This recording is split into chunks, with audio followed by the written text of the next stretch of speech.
Hi, this is Clint Medeiros with Case Study for Ed Leadership. I'm going to start with the facts of the case. Man, there were a lot to include, lots of pieces and parts, working pieces and parts in this. To start with, Richard Inman is first-year assistant principal at Rocket Junior High. Rocket Junior High has approximately 900 students. It doesn't say exactly what grades. It could be 6th through 8. It could be 7th, 8th. Not real sure there. The next student involved, James, a 15-year-old heavily tattooed student from the South Side, is a leader of his group of friends, kind of the person that leads his group and sets an example for all of his friends. Richard kind of takes akin to James, kind of takes him under his wing, stays at school playing basketball with him. They've built a relationship, kind of get along there. James calls him to his office to speak about tardies from this week. While James is on his way to the office, his fifth period teacher calls and says she witnessed James handing something to another student in the hall. She believes it may have been drugs. The student James had exchanged the item with was David Ramos, a slightly built, younger, scholarly student who's usually in honors classes, was standout trombonist in the band, seemed quite nervous upon being called to the office. The only interaction Richard had with him prior to this was telling him good job after a Christmas concert. Richard and David escorted the office and met with both boys at the same time. Not sure if that was a great idea or not, but that's what he did. When questioning the students about the exchange, David became nervous and would not talk. Almost started crying. When the cop searched David for a pair, when he searched him, he found brass knuckles, which is a felony offense, and David was handcuffed. Upon watching David being handcuffed, James feels guilty and admits to forcing David to hold the knuckles. The officer says he must take both students to jail for possession of a prohibited weapon on school property. In addition, a zero tolerance policy board demands both students should be expelled for no less than 45 days in the district's disciplinary alternative education program. Immediately upon them leaving, Richard contacts both parents, James's parents, or mom, I believe. Maybe he'll learn his lesson this time. David's parents or mom is angry, upset, and is in Richard's office in 15 minutes. Richard filed expulsion paperwork for James, but kind of refused to do so for David. Richard got a call from the director of secondary education who directed Richard to follow through with the expulsion papers on David. Richard explained that he would not be able to comply with the directive and explain the situation. The director said he understood, but he would have no choice to write Richard an official reprimand if he did not write David up.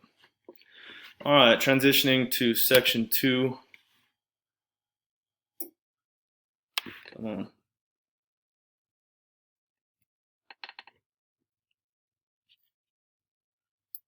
on. The ethical and legal issues. What ethical and legal issues does this case present? Man, there's a handful here. Before I even get started, I don't know that this is an assistant principal's decision. I don't know. I think this would go above his head. I think it would go not only to the superintendent, the principal, but probably to the school board for the reprimand. But the legal issues are both students are taken to jail and charged with felony possession of a prohibited weapon on school property. The school also has a zero tolerance policy demanding both students should be expelled for no less than 45 days. And the bullying of David by James on school grounds. He told him he'd whoop his ass if he didn't hang on to the brass knuckles when he tried to give them to him. Some of the ethical dilemmas that are faced in this situation: should Richard fill out the expulsion paperwork for David, who was forced to take the brass knuckles? Kind of a decision there that he needs to make. And how should have Richard handled questioning the students? If he'd have brought them in separate, one at a time, maybe he could have got the information and David wouldn't even have been brought into the situation. I don't know. Continuing, was there a breach of contract? I don't know if it's necessarily a breach of contract, but if Richard refuses to file the expulsion paperwork on David, it could be a breach of contract for failing to abide by district policy. I don't know what that policy says exactly. Were the actions discriminatory or constitute harassment? I do not believe the actions were discriminatory or constituted harassment. It's just two students. There was some bullying involved. Does the action or situation contravene an existing law? felon in possession of a prohibited weapon on school property. Continuing to Section 3, what's happening? Richard Inman, a first-year assistant principal, is dealing with disciplining 2 students who possess brass knuckles on school grounds.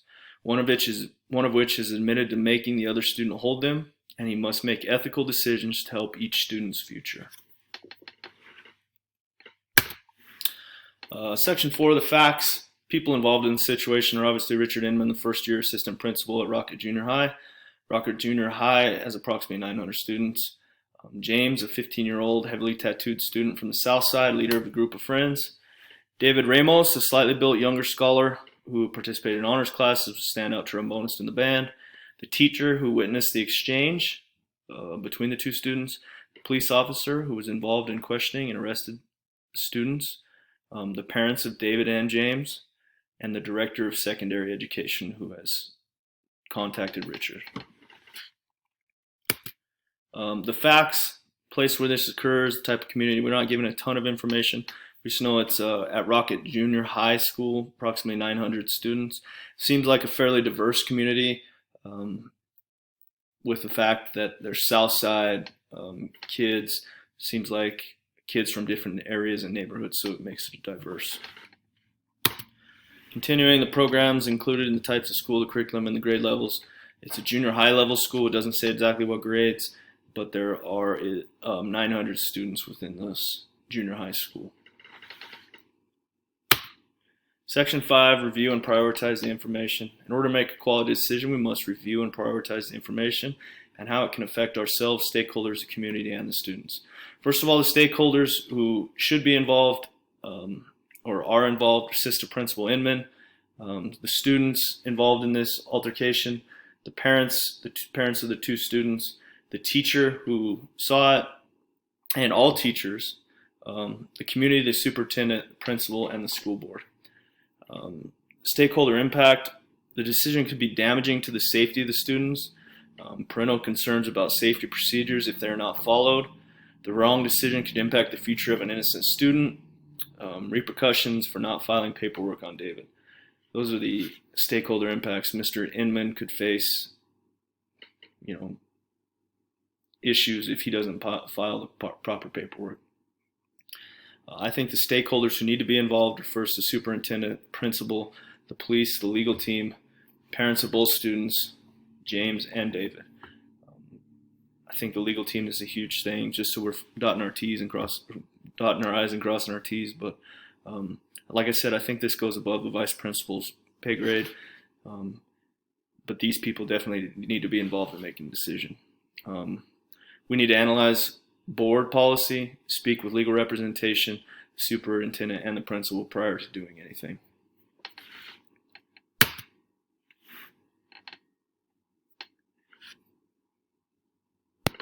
Continuing with Section 5, review and prioritize the information. Upon speaking with our superintendent, principal, legal team, and school board, I will be able to make a decision based on their guidance and what they tell us to do. Section 6, identify options and consequences. Option 1, I really don't, there's not an option to take no action and just allow both students to stay in school. The option 1 that I chose is change nothing, move ahead with expelling James and not David, allow David just to continue in school. I think you could face some legal action against the school, parental concerns for not expelling both students and allowing him back in. But it does allow David to continue in school because he possessed the weapon but was not the one who brought it on school grounds. Option 2 is extreme action. Both students are expelled following district policy. They're at least 45 days. A precedent is set for future issues. Hopefully no one brings weapons to school anymore. Continuing with the option 3 is kind of a middle ground. We expel James and suspend David for his actions. Maybe we give him 3 to 5 days because he did possess the item. Students who are responsible are punished according to their role in the incident. It might be a little steep for David because he actually did nothing wrong. He was actually a victim in this. This puts the safety of our students in our school first. Option 4 is another middle ground. We expel James from school and put David on a behavior plan, which he must follow for reinstatement. Students who are responsible are punished according to their role in the incident and follow district guidelines.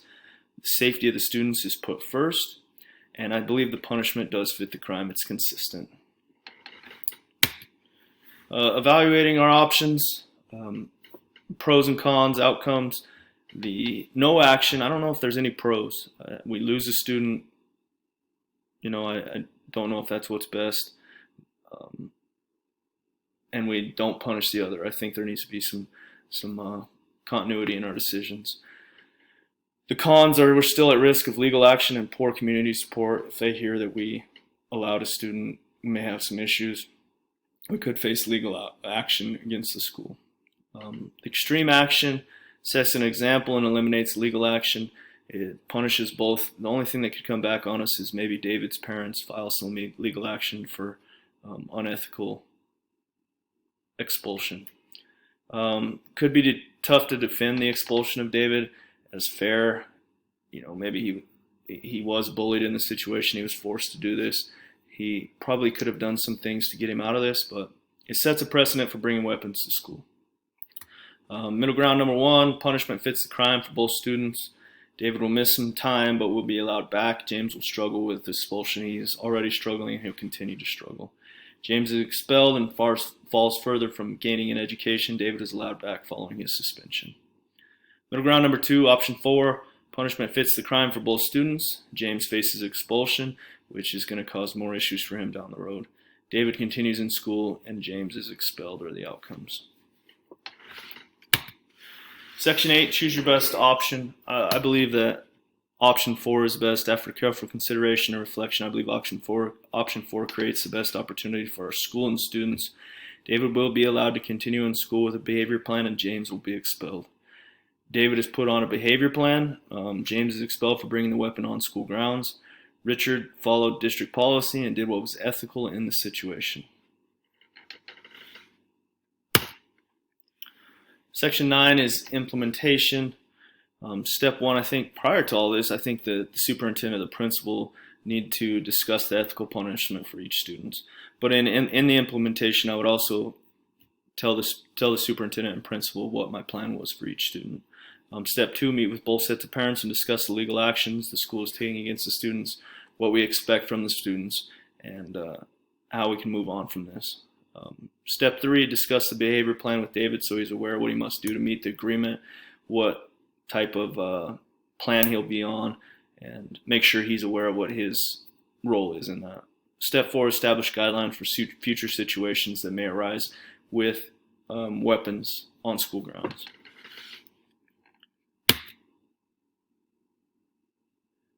My plan B of implementation, obviously I'm going to take the principal and superintendent's advice. If they do not agree with the ethical or legal actions taken against the students, I will follow the recommendation that they set forward and take their advice in the situation. Section 10 is our standards.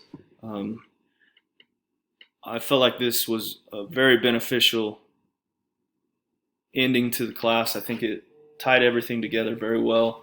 I think I can use this definitely in my future as a future school leader.